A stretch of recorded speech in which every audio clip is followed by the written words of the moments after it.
میں اپنے شہریوں سے یہ گزارش کرنا چاہتا ہوں، ایک بار تنگ دائرے سے نکل کر جموں کے نقشے پر نظر ڈالیں۔ کشمیر ایک درد سے گزر رہا ہے، ایک ایسی صورتحال سے گزر رہا ہے جس کی مثال نہیں۔ میں نہیں کہوں گا کہ پہلے یہاں اچھا ہی ہوا، میں یہ نہیں کہوں گا کہ پہلے یہ درد نہیں تھی، یہاں پہلے ماردار نہیں تھی، پکڑ دکڑ نہیں تھی، لیکن پچھلے 5 سال کا ریکارڈ وہ انپریسیڈنٹڈ ہے۔ شاید جو بھی آج تک ہوا اس سے کئی گنا بڑھ گیا ہے اور اس میں شدت پیدا ہوئی ہے۔ یہ پروپیگنڈا نہیں، یہ اس لحاظ سے بھی آپ کو پتہ چلے گا، پہلی بار آج حکام سیکیورٹی پرسنل کی آمد و رفت کے لیے نیشنل ہائی وے کو 2 دن بند کرنے کا حکم جاری کرتے ہیں۔ یہ عکاسی ہے حالات کی بہتری کا نہیں، حالات میں جو بتدریج ایک منفی رجحان پیدا ہو رہا ہے وہ سامنے آ رہا ہے۔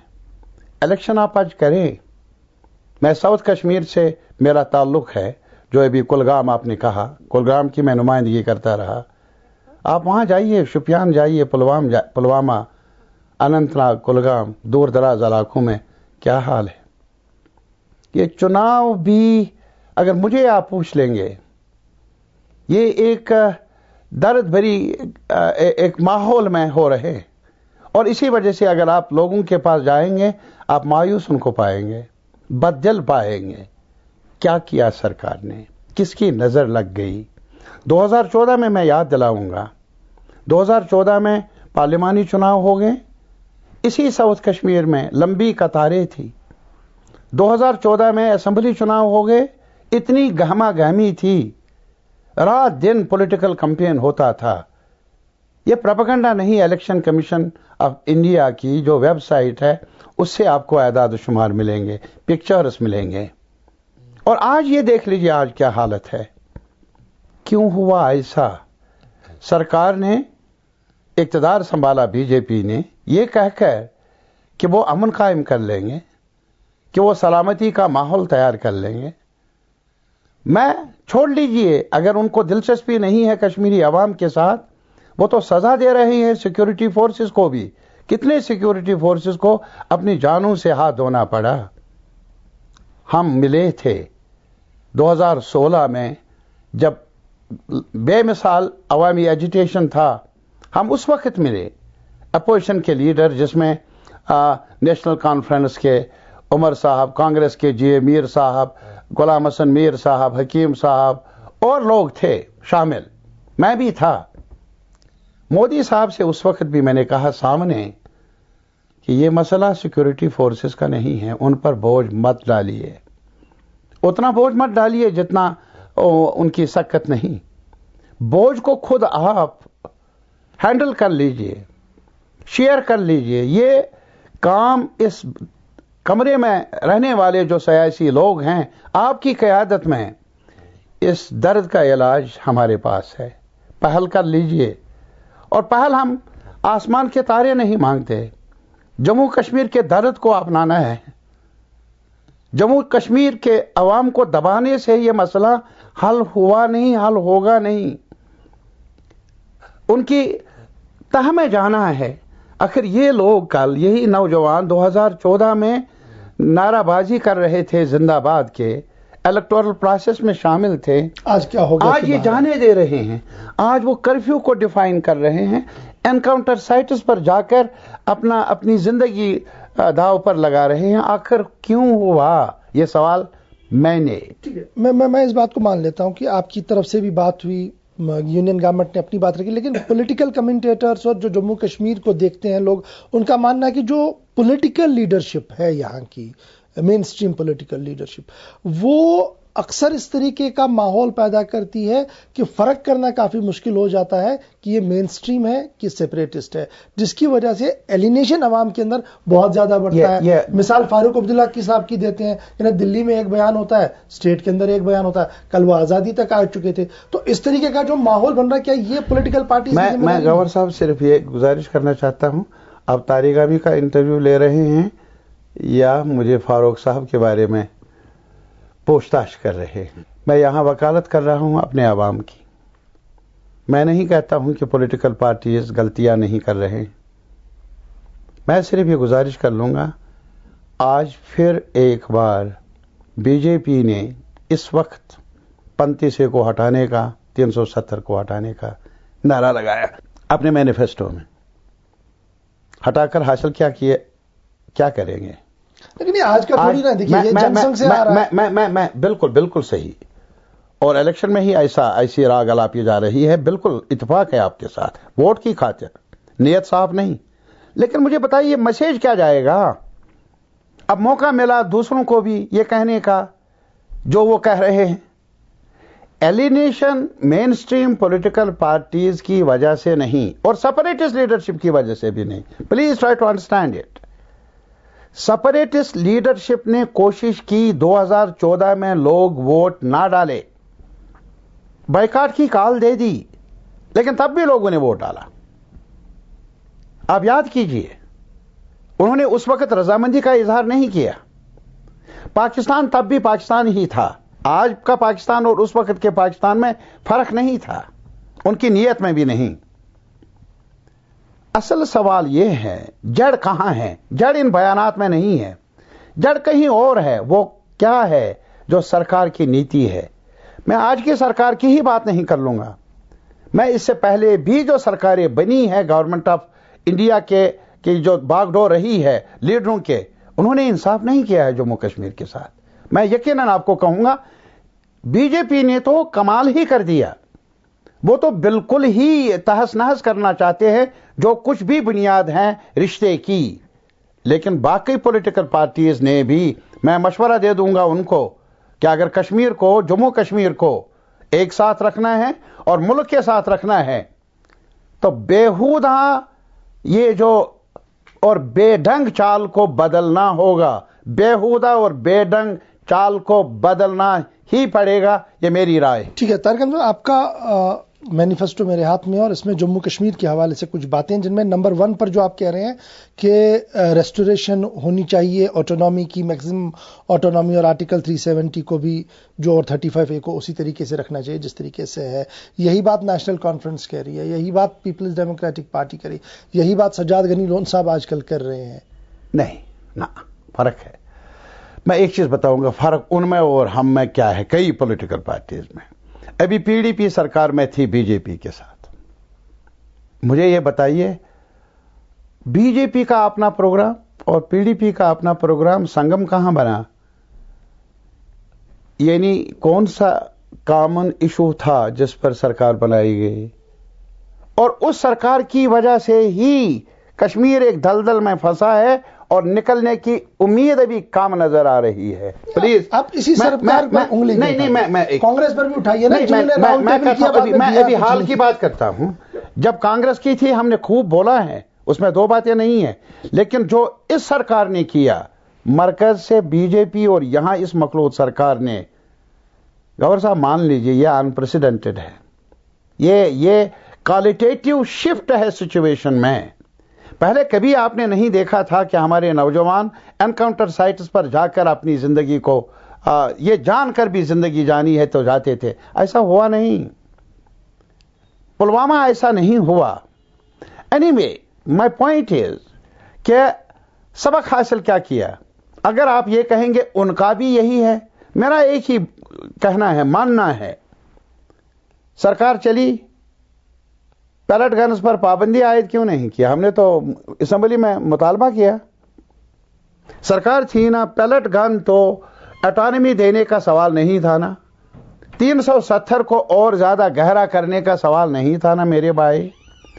کچھ اور آئینی ترمیم نہ کرنے کا سوال نہیں تھا. پیلٹ گن ایک لا اینڈ آرڈر ایشو کے ساتھ تو اس پر پابندی عائد کیوں نہیں کی؟ تو C P M what sort of maximum autonomy maximum autonomy کے بارے میں صاف گوئی سے کام لینا چاہتا ہوں آپ کی وساطت سے. ہم نے ایک ایگریمنٹ کیا ہے، مہاراجا نے ایکسیشن کا رشتہ جوڑا ہے اور بہت اچھا کیا. وہ شیئرڈ سورینٹی کا رشتہ ہے. وہ شیئر ساورنٹی کیا ہے کہ مرکز کے پاس 3 ایریاز میں ساورنٹی رہے گی. ڈیفنس ان کے پاس رہے گا, کمیونیکیشن رہے گا, فورن افیئرز رہے گا. باقی معاملات پر جموں کشمیر کے عوام کو حق ہوگا قانون بنانے کا, قانون سازی کا, اپنے حق کو منوانے کا یا اپنی زندگی کو سنوارنے کا. یہ شیئرڈ ایک سوورنٹی کا کنسپٹ دیا ہے. تو آج بھی اسٹیٹ اسمبلی بناتی ہے نہیں ہے نا, وہی تو میں کہہ رہا ہوں. وہ ابھی جی ایس ٹی تو آپ نے دیکھ ہی لیا ہے نا. تو لگا نہیں نا جب تک آپ لوگوں نے یہ ویٹ نہیں کیا. نہیں, ہم نے ویٹ کیا, پورے طریقے سے ویٹ کیا, اور ساتھ ہی ساتھ ہم نے اس وقت واک آؤٹ کیا. ڈسینٹ بھی ڈسینٹ نہیں نا, اس کو خلط ملت مت کر لیجئے. میں تو ان سے یہ کہنا چاہتا ہوں کہ ان سے پوچھ لیجئے سارے پولیٹیکل پارٹی سے. 249 آرٹیکل 249 لاگو کیا گیا جموں کشمیر میں 1986 میں. گورنر صاحب تھے جگموہن, اور اس وقت کیا گیا. کسی پولیٹیکل پارٹی نے بعد میں الگ سے ریزولوشن پیش کیا تاکہ گورنمنٹ آف انڈیا کو اپنا ڈسپلیجر ایکسپریس کیا جائے. میں نے کوشش کی 2011 میں, آپ وہاں ریزولوشن وہاں دیکھ لیجئے. بہرحال یہ سوال نہیں ہے, میں نے کیا, بڑا کمال کیا. ایک ذمہ داری ہے میری, وہ مجھے کرنا چاہیے, چاہے میری چھوٹی سی کوشش کامیاب ہو یا نہ ہو. لیکن ایک چیز ضرور کہوں گا, سیاست بازی نہیں. جموں کشمیر کے ساتھ جو وعدے کیے گئے ہیں یونین کو آج کی سرکار کو یا آنے والی سرکار کو نبھانے پڑیں گے, تب جا کر یہ رشتہ رہے گا. تو کیا آپ کی آٹونومی میں یہ مانوں کہ separate supreme court, separate prime minister? میں سمپل نہیں, یہ سپریٹ وائی ناٹ, کیا فرق ہے میرے بھائی؟ مجھے آپ یہ بتائیے کہ ملک کے اندر رہ کر, ابھی چائنا ایک ملک ہے جنہوں نے ہانگ کانگ کے ساتھ رشتہ قائم کیا, اور ابھی بھی ان کا جو سسٹم ہے الگ ہے مین لینڈ چائنا سے. دنیا میں کئی جگہیں ایسی ہیں جہاں اٹونومس ریجنز ہیں. تو سیدھی سی بات ہے, نیشنل کانفرنس کا جو ماڈل آف کانسیپٹ ہے اس کو آپ انڈورس میں کہتا ہوں اس سے بھی آگے بڑھنا چاہیے نیشنل کانفرنس کو بھی. لیکن اس میں ایک چیز ضرور ہے, یہ جموں کشمیر کا سوال ہے, لداخ کا سوال ہے, جہاں اگر کشمیر کی مسلم آبادی, جموں کی زیادہ مسلم آبادی ہے, وہاں جو مائنورٹی ہے ہندو برادری, ان کے ایسپریشنز کا بھی تحفظ ڈھونڈنا ہوگا. بدھسٹ ایسپریشنز ہیں, ان کا بھی تحفظ ڈھونڈنا ہوگا. اسی لیے آپ یہ خاکہ پڑھ لیجئے, ہم نے کہا ہے کہ ایک اٹونومس ڈھانچہ بننا چاہیے جموں کشمیر کا, اور اس کے دائرے کے اندر جموں کو, لداخ کو, سب ریجنز ہیں ان کو ایک کانسٹیٹیوشنل گارنٹی ملنی چاہیے اپنے معاملات سنبھالنے کا. ایسا ممکن ہے, یہ ہوا میں باتیں نہیں ہیں. دس از پاسبل. مجھے اعتراض کیا ہے اس میں کہ اگر ہمارے عوام امپاور ہو جائے, یہ تو ریپبلکن کانسٹیٹیوشن کی روح ہے. ٹھیک ہے, اس کے ساتھ آپ یہ بھی کہہ رہے ہیں کہ پولیٹیکل پروسیس اور ڈائیلاگ کو جو ہے وہ سبھی سٹیک ہولڈرز کے ساتھ, کنسرن پارٹیز کے ساتھ ہونا. یہ کنسرن پارٹیز کوئی نہیں, no concern parties doesn't, voices of doesn't ہیں. تو وائی ناٹ سمپلی کہ سیپریٹ اس کے ساتھ کوئی بات نہیں, نہ لکھیں آپ. میں کہتا ہوں آپ کی وساطت سے, جو بھی لوگ ابھی بھی ڈیموکریٹک پروسیس میں شامل نہیں ہیں, آپ ہمیشہ کے لیے ان کو دور کیوں رکھ رہے ہیں, اگنور کیوں کر لیں گے؟ دیکھیے پھر وہی سوال آئے گا نا, جب ریاست کے سابق وزیر اعلیٰ رہ چکے, 2 بار رہ چکے, پارلیمنٹ میں ریپرزینٹ کر چکے, ہمارے اسی پروگرام میں وہ کہہ چکے ہیں کہ دلی پر بھروسہ نہیں کیا جا سکتا, دلی نے ہمیشہ میں سے ڈسیو کیا ہے. میں نے پوچھا کہ فاروق صاحب آپ کے اور میروائز صاحب میں فرق کیا ہے, انہوں نے جواب نہیں دیا. تو میں وہ نہیں کہہ رہا ہوں. مجھ میں اور گیلانی صاحب میں فرق ہے, میں ڈنکے کی چور سے کہہ رہا ہوں. لیکن وہ ایک وائس کو ریپرزینٹ کرتے ہیں, بات چیت کرنی چاہیے. Why not? We don't agree. جہاں تک میروائز اور میرا تعلق ہے, we don't agree on many issues. Yasin صاحب ہے, بٹ ڈسپائٹ دا فیکٹ کہ یہ ڈفرینسز کے وہ کچھ وائسز کو ریپرزینٹ کرتے ہیں, ان کو آپ علیحدہ نہیں کریں گے.